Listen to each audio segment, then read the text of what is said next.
নমস্কার বন্ধুরা, অর্পিতা স্পিরিচুয়াল চ্যানেলে আপনাদের সবাইকে স্বাগত। আশা করি আপনারা প্রত্যেকে ভালো আছেন, সুস্থ আছেন। প্রথমে জানাই হ্যাপি নিউ ইয়ার। বন্ধুরা, আমরা গীতার কথা শুনেছি, যেখানে ভগবান শ্রীকৃষ্ণ অর্জুনকে কুরুক্ষেত্রের মাঠে জ্ঞান প্রদান করেছিলেন। কিন্তু আপনারা কি জানেন অনুগীতা কি? অনুগীতাতে ভগবান কি বলে গেছেন? শাস্ত্রে বলছে, একদা এক রমণীয় স্থানে বিচরণ করতে করতে অর্জুন কৃষ্ণকে বললেন, কেশব, সংগ্রামের সময় আমি তোমার মাহাত্ম্য জেনেছিলাম, তোমার দিব্য রূপ ও ঐশ্বর্য দেখেছিলাম। তুমি সুহৃদভাবে আমাকে পূর্বে যে সকল উপদেশ দিয়েছিলে, আমি বুদ্ধির দোষে তা ভুলে গেছি। তুমি শীঘ্রই দ্বারকায় ফিরে যাবে, সেজন্য এখন আবার সেই উপদেশ শুনতে ইচ্ছে করছি। অর্জুনকে আলিঙ্গন করে কৃষ্ণ বললেন, আমি তোমাকে নিগূঢ় সনাতন ধর্মতত্ত্ব এবং শাশ্বত লোক সম্বন্ধে উপদেশ দিয়েছিলাম, কিন্তু বুদ্ধির দোষে তুমি তা গ্রহণ করতে পারোনি। এতে আমি দুঃখিত হয়েছি। আমি যোগযুক্ত হয়ে পূর্বে যে ব্রহ্ম তত্ত্ব বিবৃত করেছিলাম, এখন আর তা বলতে পারবো না। যাই হোক, এক সিদ্ধ ব্রাহ্মণ ধর্মাত্মা কাশ্যপকে যে উপদেশ দিয়েছিলাম, তাই আমি তোমাকে বলছি, এইবার তুমি সেটাই শ্রবণ করো। মানুষ পুণ্য কর্মের ফলে উত্তম গতি পায় এবং দেবলোকে সুখ ভোগ করে, কিন্তু এই অবস্থা চিরস্থায়ী নয়। অতি কষ্টে উত্তম লোক লাভ হলেও তা থেকে বারবার পতন হয়। দেহধারী জীব বিপরীত বুদ্ধির বশে অসৎ কর্মে প্রবৃত্ত হয়। সে অতি ভোজন করে বা অনাহারে থাকে, পরস্পর বিরোধী বস্তু ভোজন ও পান করে, ভুক্ত খাদ্য জীর্ণ না হতেই আবার খায়, দিবসে নিদ্রা যায়, অতিরিক্ত পরিশ্রম বা স্ত্রী সংসর্গের ফলে দুর্বল হয়। এই রূপে সে বায়ু পিত্তাদি করে, পরিশেষে প্রাণান্তকর রোগের কবলে পড়ে। কেউ কেউ উদ্বন্ধনাদির দ্বারা আত্মহত্যা করে। দেহত্যাগের সময় শরীরস্থ উষ্মা বায়ু দ্বারা প্রকোপিত হয়ে মর্মস্থান ভেদ করে। তখন জীবাত্মা বেদনাগ্রস্ত হয়ে দেহ থেকে নির্গত হয়। সকল জীবই বারবার জন্ম মৃত্যু ভোগ করে। মৃত্যুকালে যেমন জন্মকালেও তেমন ক্লেশ পায়। সনাতন জীবাত্মায় দেহের মধ্যে থেকে সকল কার্য সম্পাদন করে। মৃত্যু হলেও তার কৃত কর্ম সকল তাকে ত্যাগ করে না। সেই কর্মবন্ধনের ফলে জীবের আবার জন্ম হয়। চক্ষুষ মান লোকে দেখে, অন্ধকারে খাদ্য তো কখনো প্রকাশিত হচ্ছে, কখনো লীন হচ্ছে। সেই রূপ সিদ্ধ পুরুষ জ্ঞান চক্ষু দ্বারা জীবের জন্ম, মরণ ও পুনর্বার গর্ভপ্রবেশ দেখতে পান। সংসার রূপ কর্মভূমিতে শুভাশুভ কর্ম করে কেউ এখানেই ফলভোগ করে, কেউ পুণ্য বলে স্বর্গে যায়, কেউ অসৎ কর্মের ফলে নরকে পতিত হয়। সেই নরক থেকে মুক্তিলাভ অতি দুরূহ। মৃত্যুর পর পুণ্যাত্মারা চন্দ্র সূর্যে অথবা নক্ষত্রলোকে যান। কর্মক্ষয় হলে আবার মর্ত্যলোকে ফিরে আসেন। এইরূপ যাতায়াত বারবার ঘটে। স্বর্গেও উচ্চ, মাধ্যম ও নিচ স্থান আছে। শুক্র ও শনি সংযুক্ত হয়ে স্ত্রী জাতির গর্ভাশয়ে প্রবেশ করে জীবের কর্মানুসারে দেহে পরিণত হয়। দেহের অধিষ্ঠাতা জীবাত্মা অতি সূক্ষ্ম ও সদৃশ্য। ইনি কোনো বিষয়ে লিপ্ত হন না। ইনি শাশ্বত ব্রহ্ম এবং সর্বপ্রাণীর বীজ স্বরূপ। এর প্রভাবেই প্রাণীরা জীবিত থাকে।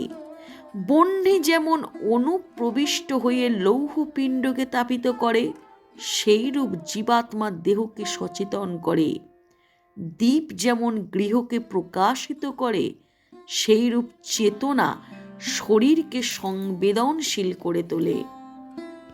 যতকাল মুখ্য ধর্মের উপলব্ধি না হয়, ততকাল জীব জন্ম জন্মান্তরে শুভাশুভ কর্মে প্রবৃত্ত হয়ে তার ফল ভোগ করে।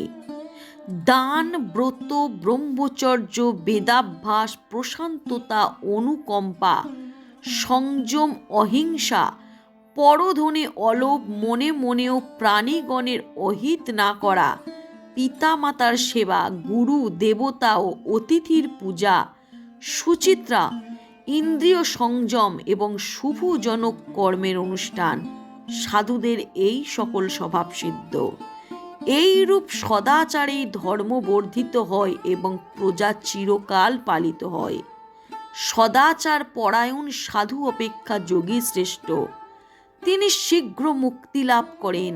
তিনি বুঝেছেন যে সুখ দুঃখ অনিত্য, শরীর অপবিত্র বস্তুর সমষ্টি, বিনাশ কর্মেরই ফল এবং সকল সুখই দুঃখ। তিনি এই ঘোর সংসার সাগর উত্তীর্ণ হতে পারেন। জন্ম মরণশীল রোগ সংকুল প্রাণী সমূহের দেহে যিনি একই চৈতন্যময় সত্য দেখেন, তিনি পরম পদের অন্বেষণ করলে সিদ্ধি লাভ করেন। যিনি সকলের মিত্র, সর্ববিষয়ে সহিষ্ণু, শান্ত ও জিতেন্দ্রিয়, যার ভয় ক্রোধ অভিমান নেই, যিনি পবিত্র স্বভাব এবং সর্বভূতের প্রতি আত্মবৎ আচরণ করেন, জন্ম মৃত্যু, সুখ দুঃখ, লাভ অলাভ, প্রিয় অপ্রিয় সমান জ্ঞান করেন, যিনি অপরের দ্রব্য কামনা করেন না, কাকেও অবজ্ঞা করেন না, যার শত্রু নেই, মিত্র নেই, সন্তানে আসক্তি নেই, যিনি আকাঙ্ক্ষা শূন্য এবং ধর্ম অর্থ কাম পরিহার করেছেন, যিনি ধার্মিক নন আবার অধার্মিকও নন, যার চিত্ত প্রশান্ত হয়েছে, তিনি আত্মাকে উপলব্ধি করে মুক্তি লাভ করেন। যিনি বৈরাগ্যযুক্ত, সতত, আত্মদোষদর্শী, আত্মাকে নির্গুণ অথচ গুণ ভোক্তারূপে দেখেন, শারীরিক ও মানসিক সকল সংকল্প ত্যাগ করেছেন, তিনি ইন্ধনহীন অনলের ন্যায় ক্রমশ নির্বাণ লাভ করেন। যিনি সর্বসংস্কার মুক্ত, নির্দ্বন্দ্ব এবং কিছুই নিজের বলে মনে করেন না, তিনি সনাতন অক্ষর ব্রহ্ম লাভ করেন। এই বলে ভগবান অর্জুনকে আরও অনেক কিছু বলতে লাগলেন। তিনি বলতে লাগলেন, তপস্যা দ্বারা ইন্দ্রিয় সকলকে বিষয় থেকে নিবৃত্ত করে একান্ত মনে যোগরত হলে হৃদয় মধ্যে পরমাত্মার দর্শন পাওয়া যায়। যেমন স্বপ্নে কিছু দেখলে জাগরণের পরেও তার জ্ঞান থাকে, সেইরূপ যোগাবস্থায় পরমাত্মাকে প্রত্যক্ষ করলে অর্থাৎ দেখতে পেলে যোগ ভঙ্গের পরেও সেই উপলব্ধি হতে থাকে।